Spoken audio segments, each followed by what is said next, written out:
Yeah, so this video is 100% needed. Jujutsu Kaisen wasted its female characters, and yeah, based on the title, I pretty much agree.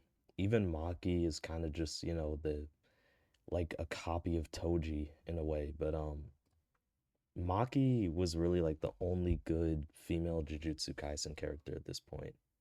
Maybe I can't even say Yuki.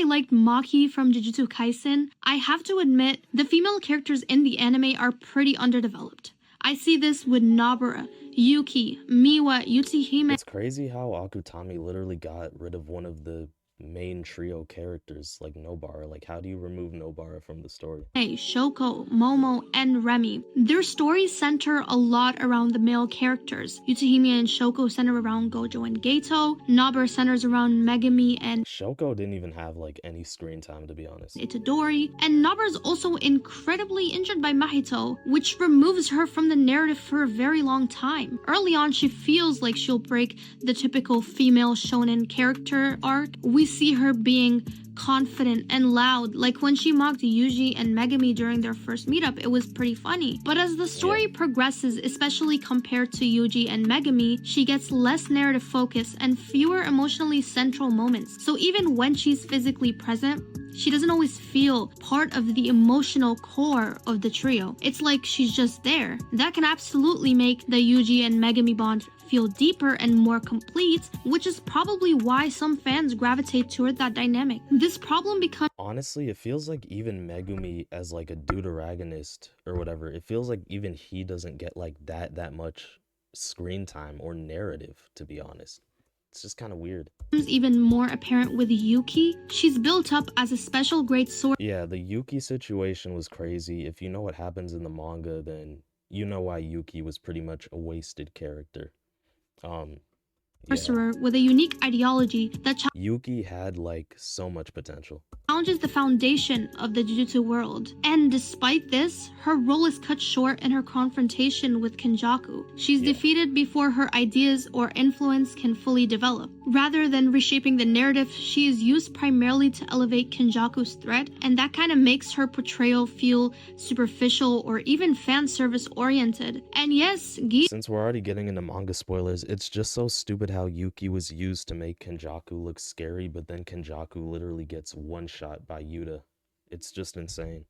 creates female characters with strong concepts and personalities, but the lack of long-term focus prevents them from reaching the same level of depth as their male counterparts. Another example of this issue can Chainsaw Man has better female characters than Jujutsu Kaisen at this point. I think Chainsaw Man is definitely the way to go if you want good female characters. be seen with Miwa, who is given moments of emotional depth with Mekamaru and even a notable technique like the new shadow style. The problem is that it has barely any impact on the story, and so the fandom has turned Miwa into a joke. Despite the build-up of her abilities, her use of the technique barely changes the outcome of any major conflict, and so her role is pretty much insignificant. While her character design and personality makes her likable and memorable, she's simply used as a supporting presence. A similar issue appears with Yutahime, who is rarely given meaningful screen time or narrative importance despite her position as a teacher. Much of her presence is reduced to brief appearances where she is teased by Gojo. This can make her feel more like a recurring joke rather than a fully developed character. And because she's not It's crazy how at first everybody was glazing Jujutsu Kaisen for its female cast, but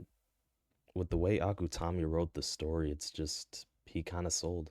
given substantial moments to demonstrate her abilities, perspective, or influence on the story, her role ends up feeling underutilized. This dynamic can also create the impression that Gojo lacks respect for her, or even respect for women in general, especially since their interactions are often one-sided and played for humor rather than mutual depth. I see this pattern with Shoko as well, who is part of the big trio alongside Gojo and Geto, but she's like a ghost among them. Gojo and Geto receive extensive backstory, ideological conflict, and emotional depth, but Shoko is just pushed to the side. Despite her sharing the same history and environment, her perspective on their friendship, their fallout, and the events that shaped them is barely explored. To me, this I don't think Gojo lacks respect for female characters though, because I think there was like one time in the story where he like glazed what's her name? Dang it, I'm forgetting her name. It's like the girl who has that little brother, the woman with like that the big hair in front of her face. Dang it, what's her? She has some cursed technique that revolves around like crows or something. I don't remember her name though. This makes her feel disconnected from a dynamic that she should be central to, and because of that, the emotional core of that trio becomes almost entirely defined by Gojo and Gato's relationship, leading many fans to focus on their bond, sometimes even interpreting it romantically, while Shoko's role remains minimal. Another example is Momo, who is often portrayed as abrasive or insufferable, and this Okay, well, I knew Momo wasn't really gonna get any screen time. I'll be 100%.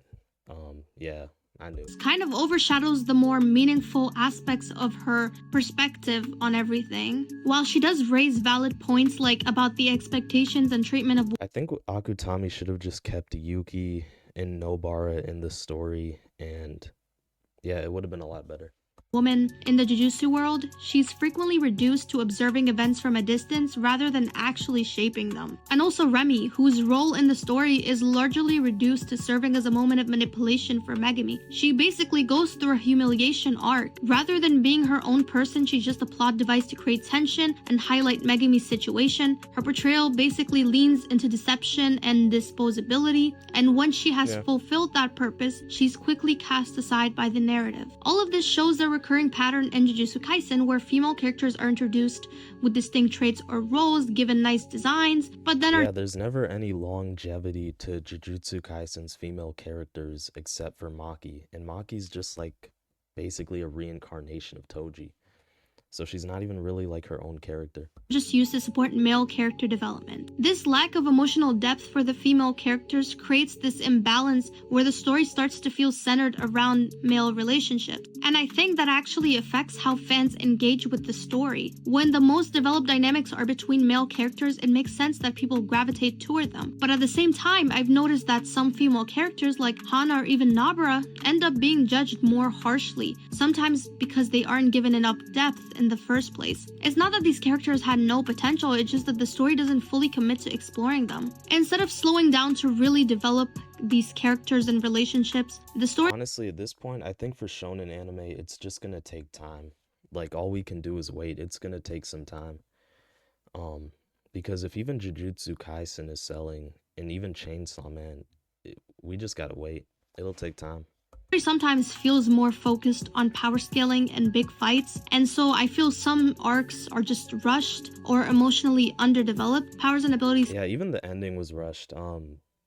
Akutami kind of sold, man. can be exciting, but when they take up too much space, they start to lose their impact and feel almost mundane to me. What I was really looking for was deeper emotional connection, and at times it felt like the story didn't slow down enough to let that happen. The shonen female character curse. That's how it goes.